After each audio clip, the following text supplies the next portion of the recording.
I had not intended to fall in love with a woman who laughed at my wolf. That is important to state plainly, because the court of Varenholm has already begun to embroider the story into something more dignified than it was, and I will not have it. I am the Alpha King of a northern coastal kingdom, lord of 11 pack-holds and a gray-green sea that the rest of the world considers too cold to be worth crossing. I have ruled for 41 years. I have never been made to look a fool by an animal that technically answers to me. Until Senner of Kalwick. Let me go back further, because the wolf matters and I want it understood. When I was 19, the healers told me what every Alpha King is eventually told. The fated bond is real, it is singular, and the wolf inside you will know her the moment she is within range. The wolf will settle, that is the word they use, settle, the way a fire settles when it finds good wood. It will go still, then warm, then entirely certain. You will know, you will not be able to pretend otherwise. I was 19 and already ruling, and I believed them in the way you believe things you have no evidence against. By the time I was 25, and my council had arranged the first of what would become a long and embarrassing series of formal introductions, I believed them less. By the time I was 30, I believed them the way an old man believes in sea monsters, theoretically, without urgency. By the time I was 40, I had stopped waiting. My wolf did not help. I had expected it to be restless if the bond was real. I had expected some signal, a pull toward the horizon, a restlessness in the chest during the autumn festivals when the other packs gathered and unmated wolves paced the perimeter. Instead, my wolf sat at the back of my ribs like a very large and very tired hound and showed no interest in anything my council brought before me. Women who were kind, women who were clever. Women who were beautiful in the particular way that makes council members straighten in their chairs and clear their throats meaningfully. My wolf regarded them with the polite blankness of a creature that has been asked the same wrong question 47 times. I stopped arranging formal introductions at 38. By 41, my wolf had not wagged its tail in living memory. This is the state of things on the morning Senna arrives. She comes with a trade delegation from Kalwick, a port city far enough south that its merchants consider the north an inconvenience to be tolerated, not a destination to be sought. The delegation is small. 4 merchants, a clerk, and 1 woman who, my steward informs me, is the daughter of the senior merchant and has been included because he reads from the introductory letter with the careful neutrality of a man who disapproves of something and will not say so directly. She handles the numbers. I receive them in the Eastern Hall, which is the smaller hall and the one I use for trade meetings. It smells of pine smoke and salted rope because the eastern wall catches the sea wind. I have 7 of my senior lords with me and no ceremony to speak of, because this is Kalwick and Kalwick deals in grain, timber, and fish salt, and there is no reason to make it dramatic. The delegation files in. 4 men in good wool coats, the clerk behind them with a satchel that is somewhat too large for him, and then the woman. She is not what I expected. I had expected, on the basis of no particular logic, someone like her father, solid, careful, wearing the slightly harassed expression of a person who has crossed a cold sea for commercial reasons and would like to conclude the matter and go home. Instead, she is quick in her movements, dressed practically in a dark blue coat with salt spray still on the hem, and she is looking at my wolves. I keep 8 of the great Varenholm wolves in the hall. They sleep by the fire in the mornings. They are accustomed to visitors regarding them with appropriate wariness. What they are not accustomed to is a visitor who looks at them the way this woman looks at them, which is the way a person looks at something they find interesting rather than dangerous. She counts them. I watch her count them. She mouths a number 8 and glances toward me, and then, because she has apparently decided this is a reasonable thing to do, she nods at me. Not a bow, a nod, as if we have been introduced somewhere before and she is confirming the acquaintance. My steward's expression does not change. He has excellent control of his face after 20 years of service to me. Inside my chest, something happened that I will describe carefully because I have thought about it a great deal since. My wolf did not go still. My wolf sat up. These are different things. Going still is the word the healers used, the word that implies recognition, certainty, the long-awaited settling of a creature that has found what it was looking for. Sitting up is what a dog does when it hears the sound of the kitchen door. It is interested. It is paying attention. It is craning forward in a way that is, frankly, a little undignified. I had not felt my wolf sit up in 40 years. I said nothing. I gave no indication. I am 41 years old and I have been ruling this kingdom since I was 19, and I am not a man who shows surprise. I welcomed the delegation of Kalwick with the measured courtesy appropriate to a commercial meeting, and I directed my steward to show them to the receiving table, and I took my seat at the head of it. Senna of Kalwick sat down, opened the satchel she had apparently been carrying under her arm without my noticing, and pulled out a set of documents that were considerably more organized than the ones my own trade minister had prepared. Your Eastern tariff on fish salt, she said without preamble, is 11% above the regional standard. If you would like to know why that matters, I can explain. If you already know and have reasons you consider sufficient, we can skip ahead. The hall was quiet. My trade minister, a man of 50 years and considerable experience, looked at me. I looked at the woman across the table. Explain, I said. She explained. She did it efficiently with specific numbers, and she did not look at me to check whether I was following. She looked at the documents, at her own notes in the margin, at my trade minister when she wanted to confirm a figure, and occasionally at the wolves by the fire. She was not performing. She was working. Inside my chest, my wolf was sitting up so straight it was practically vibrating. The meeting took the better part of the morning. By the end of it, we had agreed on a revised tariff structure, a trial period for the new grain shipping route she proposed, and a 2-week stay for the delegation at Varenholm while the initial terms were drawn up formally. She packed her documents back into the satchel with the efficiency of someone who has done this many times, and asked my steward whether the rooms would have access to a window, because she does not sleep well otherwise. That evening at the main hall dinner, she sat at the lower tables with the rest of the Kalwick delegation and ate steadily through everything placed in front of her, drank 1 cup of the northern wine with the slight expression of a person who finds it adequate, and fed the scraps from her plate to the wolf that had drifted over from the fireside. Not to whatever wolf was nearest, to the specific wolf that had followed her in from the eastern hall. My wolf, the one that answers to me, or is supposed to, and that had apparently decided that this evening it answered to someone else. I watched from the high table with what I hope was an expression of general attentiveness to my guests, and not the specific, narrowed attention of a man who is watching his wolf, except a piece of salt-roasted venison from a stranger's fingers like a perfectly behaved house-dog. Sire, said Lord Carvin on my left, who has known me for 30 years and has earned the right to observe things quietly, your wolf appears to have made a friend. So it appears, I said. My wolf at the lower table leaned its very large head against Senna of Kalwick's knee. She scratched it behind the ear without looking up from her conversation. I took a drink of wine and said nothing further.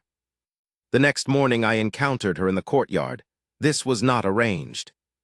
I walk the courtyard in the early morning because it faces the sea, and the light at that hour comes in low and cold off the water, and I find it useful for thinking. She was there because, she explained when she saw me, she had been trying to find the kitchen and had become turned around at the second staircase. The kitchen, I said, is on the other side of the keep. Yes, she said, I can see that now. Your keep is badly signed. I considered this. It is 200 years old. Signs can be added retroactively. It would benefit your guests. My wolf, which had followed me into the courtyard, also not a usual behavior. It typically remains in the hall, promptly sat down next to her. She looked at it. Good morning, she said to my wolf as one might greet a person. My wolf wagged its tail. Not the small, performative wag of a wolf that has been given food. The full, earnest, slightly ridiculous wag of a creature that is genuinely pleased by the arrival of something it was hoping for. The kind of wag that begins at the hips and involves the entire hindquarters, and which, on an animal of that size, is somewhat alarming to witness at close range. Senna of Kalwick took a small step, sideways, to avoid being knocked over by it. It's very large, she said. Yes. Does it do this with everyone? There was a pause that lasted slightly longer than it should have. No, I said. She looked at the wolf, then at me. Is that significant? Possibly, I said. She seemed to consider this with the same brisk practicality she had applied to the tariff documents. Well, she said, I'll take it as a compliment. Is the kitchen this way? I walked her to the kitchen. My wolf came with us. It walked at her heel like a trained dog, which it is not, and when we reached the kitchen door, it sat down and waited. She obtained a piece of bread and butter, thanked the kitchen staff by name. I do not know how she had learned their names in one evening, and came back out to find the wolf still sitting where she had left it. She looked at it. "I don't have anything for you," she told it. The wolf wagged its tail again. "Shameless," she said, and walked off toward the eastern courtyard. The wolf looked at me. "Don't," I said. It followed her anyway. I would like to say that what followed was a period of dignified distance in which I monitored the situation with the calm authority appropriate to an alpha king. This would be untrue. What followed was 4 days in which my wolf attached itself to Senna of Calwick with an enthusiasm that was unprecedented in 41 years of its existence, and which I found increasingly difficult to explain to my court. On the second day, it brought her a river stone. This is a behavior I have seen in bonded wolves, the offering of objects to a fated mate, carried out with great seriousness. I had been aware of it as a behavior that existed, in the way I was aware of a great many things I had no personal experience of. I had not expected to observe it in my own wolf, directed at a woman from Calwick who was here to renegotiate fish salt tariffs. She accepted the river stone with the gravity it deserved, turned it over in her hands, and said, "It's a very good stone." The wolf sat down and vibrated with pleasure. "Should I keep it?" she asked me. I was pretending to review a document on the other side of the hall. I had been pretending to review this document for approximately 20 minutes. "If you like," I said. She put it in her coat pocket. On the third day, the wolf brought her a dead mouse. This is also traditional, in the way that things wolves do are traditional, and I will not say more about it except that Senna received it with complete composure and declined it politely and asked my steward for a place to put it. And the steward handled the situation with the same careful neutrality he brings to all things, and the wolf did not appear discouraged. On the fourth day, the wolf brought her my boot. My favorite boot, the one I have worn for 11 years, and that fits the way 11 years of wear makes a boot fit. It had been at the foot of my bed, and the wolf had, at some point in the early morning, retrieved it and carried it to wherever Senna of Calwick was at that moment, which turned out to be the trade office where she was working through the morning's documents. She came to find me after the morning meeting. "Your wolf," she said, and held out the boot. I took it, I looked at it. "I apologize," I said. It wasn't any trouble. It sat outside the door while I worked, which was actually rather companionable. I gave it some of my breakfast. "You should not," I said, with considerably less force than I intended, "reward that behavior." "I didn't reward it for bringing the boot. I rewarded it for sitting quietly." She paused. "It is a very well-behaved wolf in most respects." "It brought you a dead mouse." "It was a very good mouse. I believe it was trying." I looked at her. She was not smiling exactly. There was something around her eyes that might, in a different light, be called amusement. "You find this funny?" I said. "I find it very funny," she said pleasantly. "Is that a problem?" It was not a problem. That was the difficulty. I had spent 40 years building a court that regarded me with the appropriate combination of respect and slight unease, and here was a woman from Calwick who found my wolf's courtship behavior funny and said so to my face. And I found that I had no idea what to do with this, and that I was not, in fact, displeased by it. "No," I said, "it is not a problem." She nodded, brisk and practical. "Good. I'll be in the trade office until midday if you have the revised shipping documents." She left. My wolf watched her go, and then looked at me with an expression I can only describe as smug. "You retrieved my boot from the bedroom," I told it. It wagged its tail. "We will discuss this," I said. We did not discuss it, because there is a limit to how long I am willing to maintain a serious conversation with a wolf about appropriate gift-giving protocol, and because I was aware, with increasing clarity, that the wolf was not the one whose behavior I most needed to examine. She had been in Varenholm for 4 days, and I had spoken with her each of those days under the guise of commercial necessity, and I had thought about her in the hours between those conversations with a frequency that I found inconvenient. She thought clearly. She said what she meant. She was not interested in impressing me, which I had spent 40 years considering a non-issue, because everyone was at least somewhat interested in impressing me. and it turned out that a woman who was not interested in impressing me was, for reasons I had not predicted, the most interesting person I had been in a room with in a very long time. My wolf knew this, of course. My wolf had known it on the first morning. My wolf, it appeared, had always been right about everything, and I had simply not been paying attention to the correct things. On the 5th day, she came to find me, which had not happened before. I had always been the one to find reasons to cross the keep to wherever she was working. She found me in the sea-facing corridor where I go when I want to look at the water. She stood beside me for a moment and looked at the water, too. "May I ask you something?" she said. "Yes." "The wolf, does it always?" She paused, choosing words with the same precision she brought to tariff negotiations. "Does it behave this way when it has found a fated mate?" There was quiet. The sea moved below.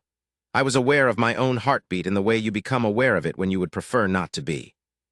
"The healers say so," I said. "And has it done this before?" "No." She was quiet for a moment. She looked at the sea. "I don't have a wolf," she said. "My family has no wolf blood that I know of. I'm not pack." "I know." "I don't know what that means for the bond. If there is one, I'm not saying there is. I'm saying I don't know the rules." "The bond," I said carefully, "does not require wolf blood on both sides. It requires recognition. The wolf recognizes what the king, sometimes, is slower to arrive at." Another pause. "That seems inefficient." "It is, apparently, traditional." She made a sound that was almost a laugh. "And have you arrived at it?" I looked at her. She was looking at the sea, her coat still salt-sprayed at the hem, her hair pulled back practically, her hands resting on the stone rail with the ease of someone who is comfortable with heights. She had been in my kingdom for 5 days. She had negotiated my trade minister into a corner, befriended my kitchen staff, accepted a dead mouse with perfect composure, and laughed at my wolf. "I have arrived at something," I said, which was the most honest thing I had said to anyone in some time. "I am still determining what to do with it." She nodded, thoughtful. "That's fair," she said. "I'm still determining what to do with it as well." We stood at the window a while longer and looked at the sea. On the 6th day, my council found out. I should explain the council. I have 7 lords on my primary council, 6 of whom are reasonable men who have served Varenholm competently and whom I would trust with most decisions. The 7th is Lord Renwick, who has been on my council for 12 years because his holding controls the Southern Pass, and I need the Southern Pass, and who considers himself the custodian of the kingdom's future in a way that I find exhausting. It was Renwick who, at 42 different council meetings, had raised the matter of succession and the need for a formal mate selection process. It was Renwick who had compiled a list of suitable candidates from 7 pack holds, organized by bloodline and rank. It was, therefore, Renwick who pulled me aside after the morning session on the 6th day and said, with the careful neutrality of a man who is about to say something he knows I will not enjoy, that there was talk in the hall about the Calwick merchant's daughter. "Talk," I said. "The wolf," he said. "People have noticed." "People are observant," I said. "Sire," he paused. "She is not pack, she has no rank, she is here on a commercial visit. I don't suggest that your wolf's interest is not genuine, but there are protocols. There are expectations, the formal mate selection process." "Renwick." "Sire." "Has my wolf in 40 years shown interest in any woman on that list?" A pause. "No." "And has my wolf brought anyone a dead mouse?" An even longer pause. "No, sire." "Then I suggest," I said, "that we allow matters to develop." He was not pleased.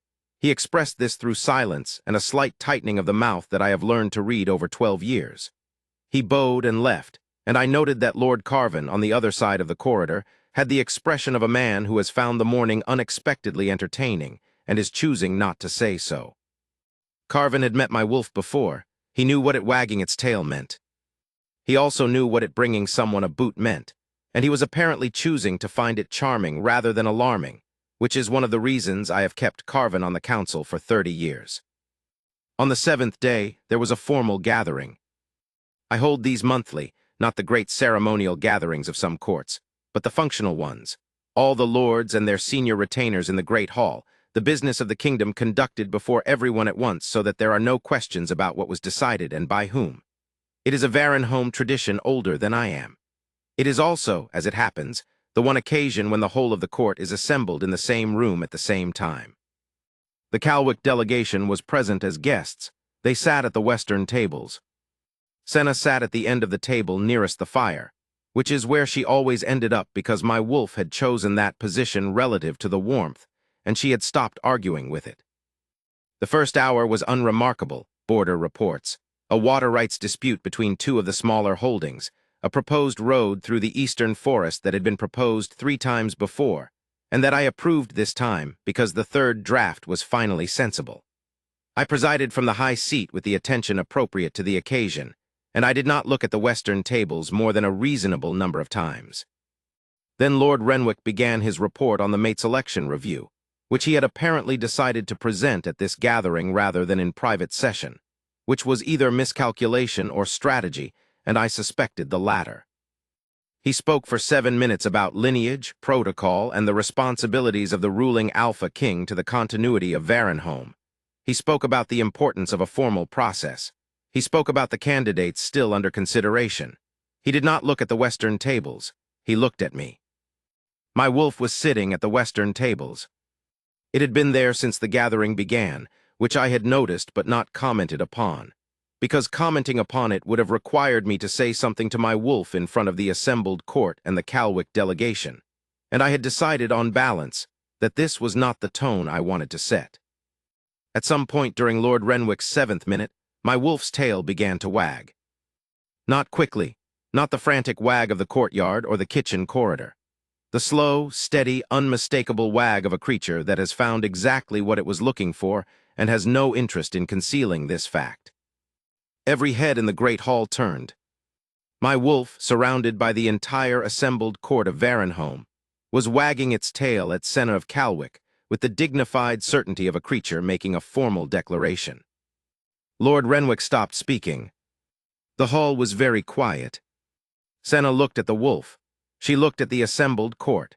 She looked at me at the high seat, which is some distance from the western tables, but not so far that I could pretend not to be looking back. Then she laughed.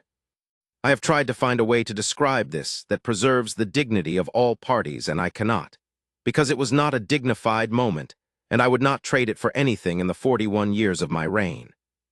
She laughed the way a person laughs when something strikes them as genuinely, unexpectedly, helplessly funny, her hand over her mouth at first, then giving up on that, and the wolf, apparently deciding this was an extremely positive response, wagged its tail faster. Several of the junior lords began to smile. Lord Carvin, next to me, made a small sound that was almost certainly a suppressed laugh of his own. Lord Renwick was still standing. Senna pressed her hand to her mouth one more time, recovered herself, and looked at the wolf with an expression of great affection and exasperation.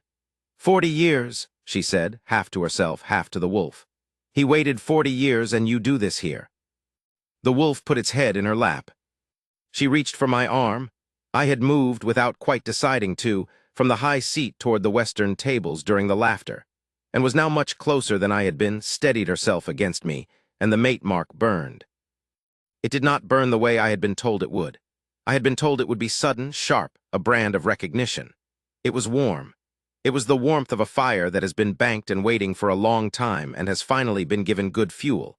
It came up through my wrist and into my palm and settled there like something that had always been there and had simply been waiting to be noticed. Senna looked at her wrist. The mark was gold on both of us, mine on the right wrist, hers on the left, the twin wolves of the Varenholm bond line, which I had seen on Carvin's wrist and his mates and never expected to see on my own. She held up her wrist and looked at it with the expression she had given the river stone on the second day, turning it over, examining it, taking it seriously. That, she said, was not in the tariff documentation. The hall, somehow, was still completely silent.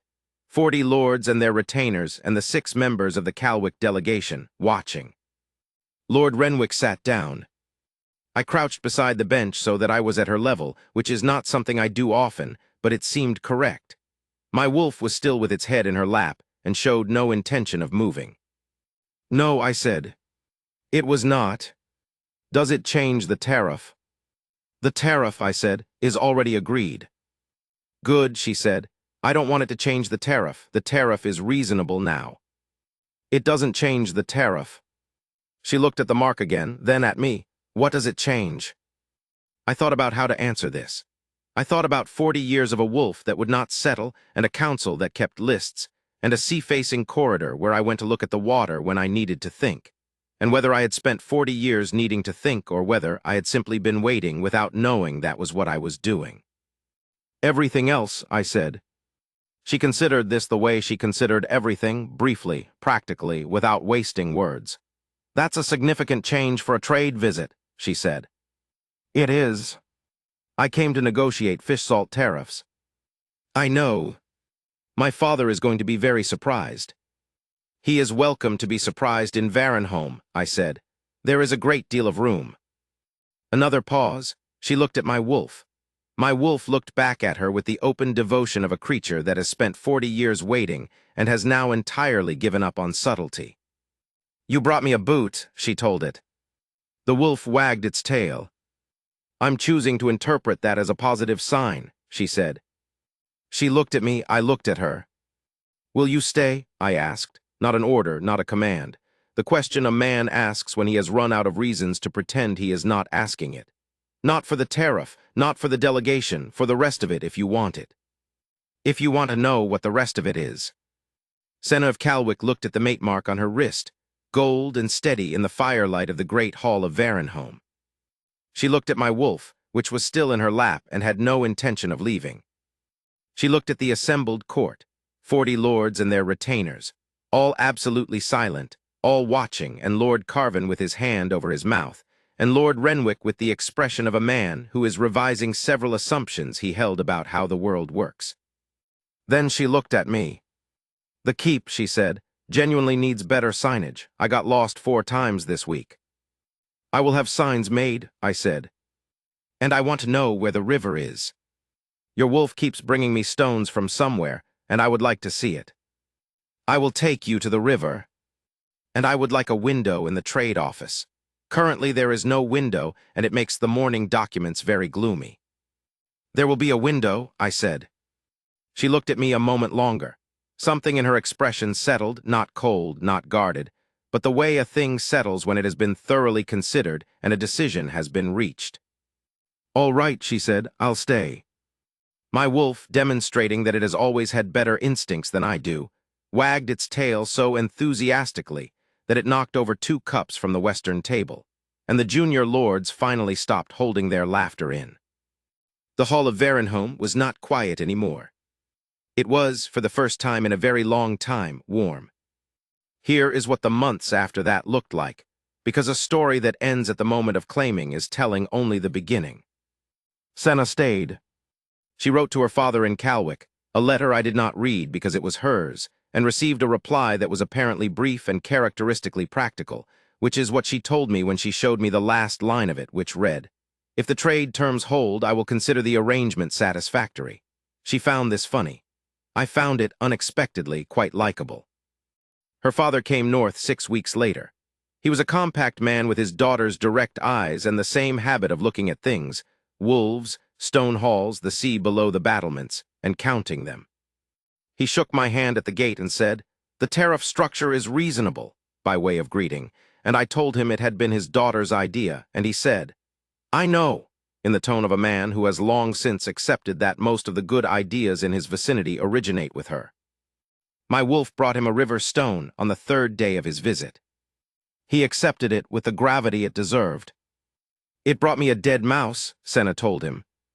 That was the 3rd day, I clarified. He looked at me, he looked at the wolf. And the boot, he said. She mentioned the boot. She mentioned the boot, he confirmed. I will not report further on that conversation. What matters is that he stayed a fortnight, reviewed the shipping terms, ate the northern food with the stoic good humor of a man who has traded in cold climates before, and left with the visible satisfaction of someone who has concluded a successful negotiation. At the gate he shook my hand again and said, without particular ceremony, She argues her position until she wins or until she's wrong, and she knows the difference. Don't try to manage her. I have already discovered this, I said. He nodded. Good, he said, and got on his ship. The marking ceremony was in the winter, when the sea was iron-gray and the great hall was full of light from the firewalls, and all 11 pack-holds sent their senior wolves. Senna wore deep blue, which she had chosen because it was practical, she said, and it was warm, and she was not interested in gowns that restricted movement. She looked in the firelight of Varenholm exactly like herself, quick and direct and entirely unimpressed by ceremony, which made the moment she stood beside me in front of 40 lords and 11 pack delegations, and gave me her hand feel somehow more true than any ceremony I have ever witnessed. Lord Renwick was present. He sat in his proper seat and he watched, and when the wolves of Varenholm raised their voices at the bond's recognition, he was quiet for a long time afterward. He has not raised the mate selection process since. Lord Carvin, on the other hand, has told the story of the boots 7 times that I know of and probably more that I don't.